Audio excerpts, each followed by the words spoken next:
Abra sua Bíblia no livro de Mateus, capítulo 20, no versículo 29.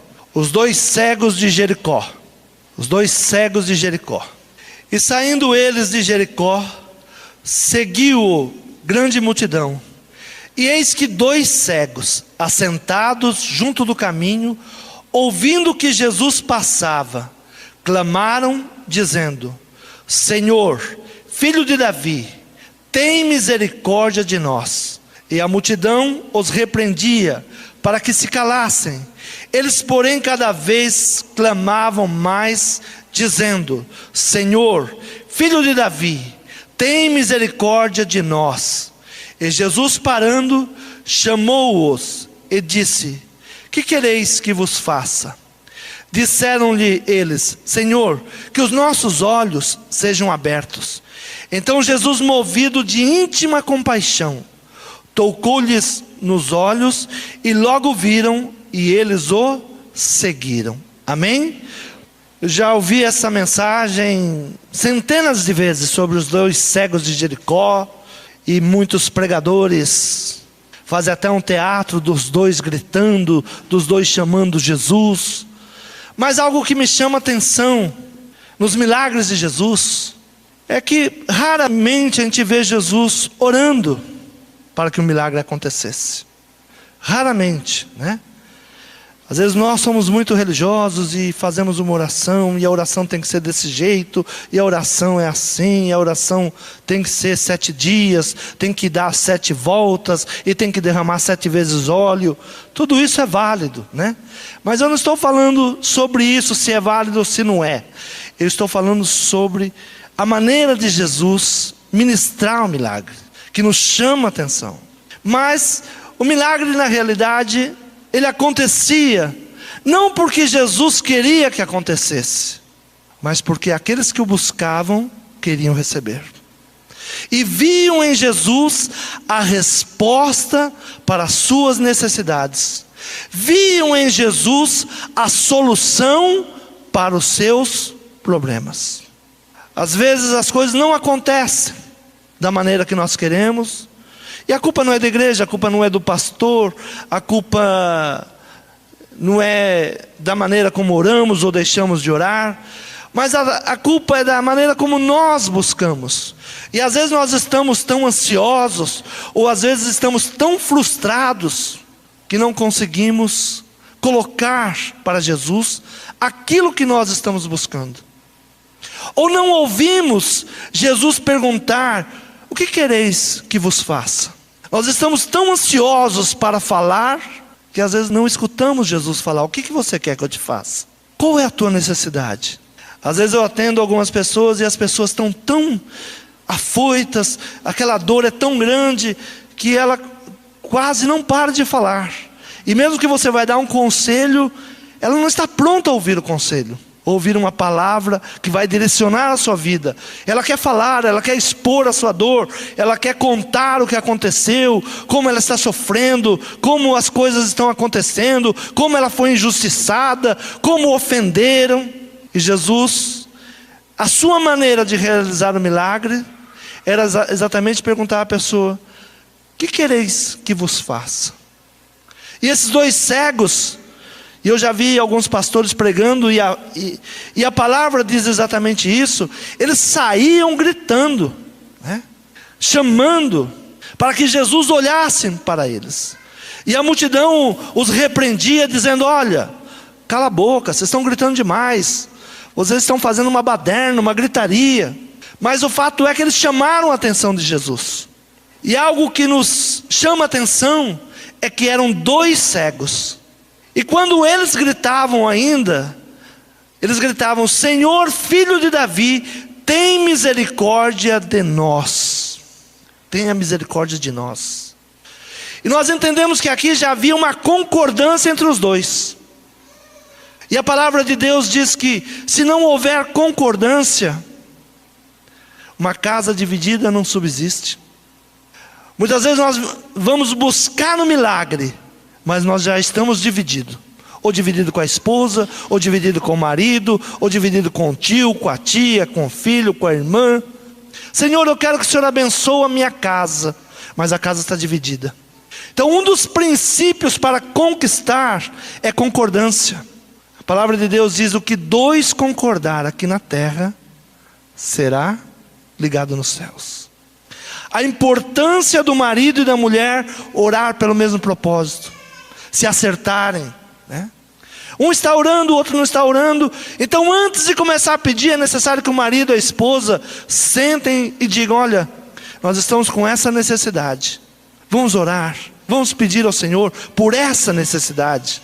Então é necessário, a primeira coisa, acertar naquilo que você quer. Porque quando Jesus chega e diz: que quereis que vos faça? O marido está querendo um carro e a mulher querendo uma casa. E a palavra de Deus diz: reino dividido não subsiste. Poderão dois caminhar juntos se estiverem divididos? E às vezes a igreja está orando por uma coisa, mas o povo está orando por outra. O pastor ora por uma coisa, o povo ora por outra. Quarta-feira é a noite de milagres, mas eu estou tão perturbado com os meus negócios, com minhas coisas, que eu esqueço, né, que além de mim há outras pessoas necessitadas. E eu chego diante da mesa e falo: Senhor, olha o meu problema. Quando nós estamos aqui numa igreja para pedir que o Senhor tenha misericórdia de nós. Então quando a igreja entende que em cima da mesa não tem só o seu problema, o que a Bíblia nos ensina? Orai uns pelos outros. Jó, ele estava passando um problema terrível na sua vida, mas a Bíblia em Jó 42 diz que quando Jó começou a orar pelos seus amigos, as bênçãos de Deus começaram a vir sobre ele. Às vezes nós estamos tão desesperados pelo nosso problema, que esquecemos que nós somos um canal de bênção. Ah, mas é o meu problema, Deus não olha para mim, Deus não fala comigo, Deus não me responde, Deus não está vendo o que eu estou passando. E quando nós entendemos que a igreja, ela tem que orar por um propósito, que as famílias sejam abençoadas, que as vidas sejam transformadas, que os jovens alcancem os seus projetos, que o Senhor levante empresários nessa igreja, que o Senhor abençoe, que não haja entre nós desempregados, que não haja entre nós endividados. E quando nós começamos a orar por nós, nós somos fortalecidos. Mas quando eu sou egoísta e só penso em mim, e esqueço que meus irmãos estão necessitados também, que se eu der a mão para o meu irmão, nós seremos mais fortes. A palavra de Deus diz que um sozinho é presa fácil, mas se ele se junta a mais um, ele é dois. E se tiver o Espírito de Deus, a corda de 3 pontas ninguém quebra. Diga: eu e você e o Espírito de Deus somos invencíveis. Então a igreja, ela é invencível quando ela está em unidade com todo o corpo, todos buscando um propósito para a igreja, para que sejamos abençoados, as famílias abençoadas, que o Senhor venha responder às nossas necessidades. Às vezes nós estamos tão preocupados conosco mesmo, com o meu problema, que eu não escuto Deus perguntar: o que quereis que vos faça? O que vocês querem? Por que vieram aqui esta noite? O que vocês estão fazendo aqui? E o milagre de Jesus era tão simples, né? Aí Jesus não chegou para os 2 cegos e falando assim: olha, vocês vão, façam 40 dias de jejum, mas não comam nada, hein? Se comer, quebrou. Me tragam 5 garrafas de azeite, me tragam ofertas de 300, 400, 5 mil reais. A gente não vê Jesus falar isso, né? E disseram-lhe eles: Senhor, que os nossos olhos sejam abertos. Olha que aqui a gente não vê em nenhum momento eles se dividirem. Senhor, que eu veja. Não, que nós possamos ver. E um não enxergava o outro, não é que engraçado isso? Um não via o outro. E nós vemos os nossos irmãos, às vezes olhamos para o semblante dos nossos irmãos e vemos como estão abatidos, como estão tristes. Ah, mas eu quero resolver o meu problema. Eu vim aqui para resolver o meu, não o seu. O seu, se você não tiver fé, meu irmão, problema seu. E às vezes falamos assim, você não recebe porque você não tem fé. E falamos isso. Alguns pastores dizem assim, também você vai na igreja errada. Se você vier nesta igreja aqui, você recebe. Você está indo na igreja errada. Seja fiel aqui nesta igreja. Como se Jesus ele escolhesse uma placa de igreja para falar, eu vou atuar nessa igreja. Essa igreja me agrada tanto, eu gosto tanto da cor azul, né? E vou ficar nessa igreja. Não. Ó, quão bom e quão suave é que os irmãos vivam em unidade. Foi a palavra de domingo. É como o óleo que desce da cabeça de Arão e vai percorrendo a sua barba e descendo pelas suas vestes até chegar na sua sandália. Há um óleo precioso sendo derramado na igreja. Há uma unção preciosa, mas só na unidade. A igreja é forte quando nós entendemos que nós somos um corpo. Quando nós entendemos que precisamos um do outro. Quando nós entendemos que um não é melhor que o outro. Que nós temos que buscar o Senhor. Que todos nós temos erros, todos nós temos pecados. Mas algo que faz, além da unidade, o crescimento, exatamente o perdão. O perdão do pecado de um irmão. Mateus capítulo 18, do versículo 15 em diante diz: ora, se teu irmão pecar contra ti, vai e repreende-o entre ti e ele só. Se ele ouvir, ganhaste o teu irmão. Mas se não te ouvir, leva ainda contigo um ou dois, para que pela boca de 2 ou 3 testemunhas, toda palavra seja confirmada. E se não as escutar, dize-o à igreja. E se também não escutar a igreja, considera-o como um gentil e publicano. Em verdade vos digo que tudo que ligardes na terra será ligado no céu, e tudo que desligardes na terra será desligado no céu. Aqui a gente acha que às vezes parece que Jesus sai do assunto, né? Ele está falando uma coisa, aí começa a falar em outra. Ué, está falando de pecado. Se o irmão não perdoar, se o irmão te ofender, você vai lá e fala com ele. Se você falou com ele e não te atendeu, chama 2 ou 3 e fala.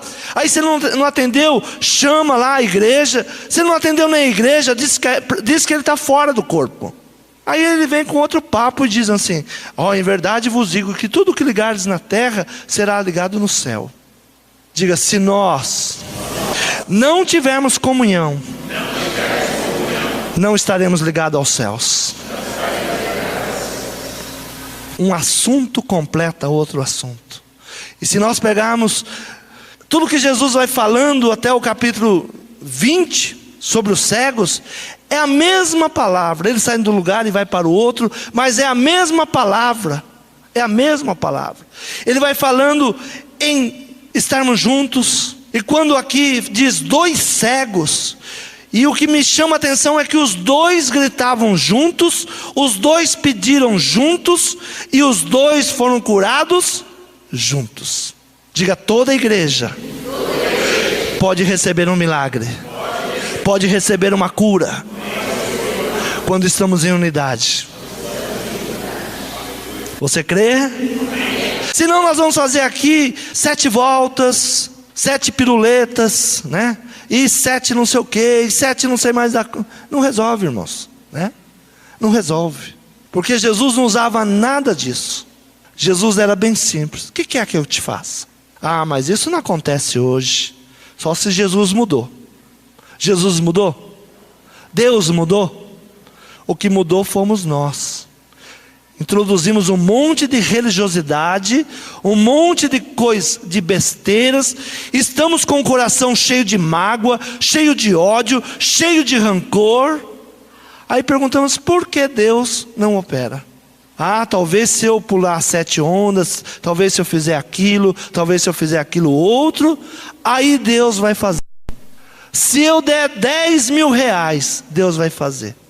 Deus é o dono da prata e do ouro. Jesus, ele estava na sinagoga, ele diz, olha, disse para os discípulos, quem você acha que deu mais dessas pessoas que vieram trazer essa oferta? Os discípulos Acho que foi aquele empresário, acho que foi aquele senhor. Jesus disse: não, foi a viúva. Vocês viram que a viúva, ela deu tudo quanto ela possuía? Ela deu a melhor oferta. Dar tudo, né? Tudo, entregar. Não está amarrado em nada para adorar a Deus. O dinheiro não é maior que Deus, o seu carro não é maior que Deus, a sua casa não é maior que Deus, o seu filho, meu filho, não é maior do que Deus, o meu pai não é maior do que Deus. Entregar tudo a Deus. Senhor, eu estou aqui esta noite para te adorar, entregar. E o Senhor, olhando para nós essa noite, vai perguntar: que queres que eu te faça? Se o Senhor chegar aqui esta noite, eu sei que Ele está aqui esta noite, né? E Ele estará usando a minha boca para te perguntar: o que você quer que eu te faça? O que você quer que Jesus faça por você hoje? Quantos têm um problema para resolver hoje aqui? Está vendo? A grande maioria tem um problema a ser resolvido. Então você, juntamente com o seu irmão que tem um problema, serão dois. Aí vocês começam a orar: Senhor, tu viste quantas pessoas hoje têm problema? Olhe para nós. Nós queremos sermos abençoados. Senhor, eu oro pela minha causa, mas eu também oro do meu irmão está necessitado. Senhor, eu oro pela família do meu irmão, eu oro pela casa do meu irmão. Amém?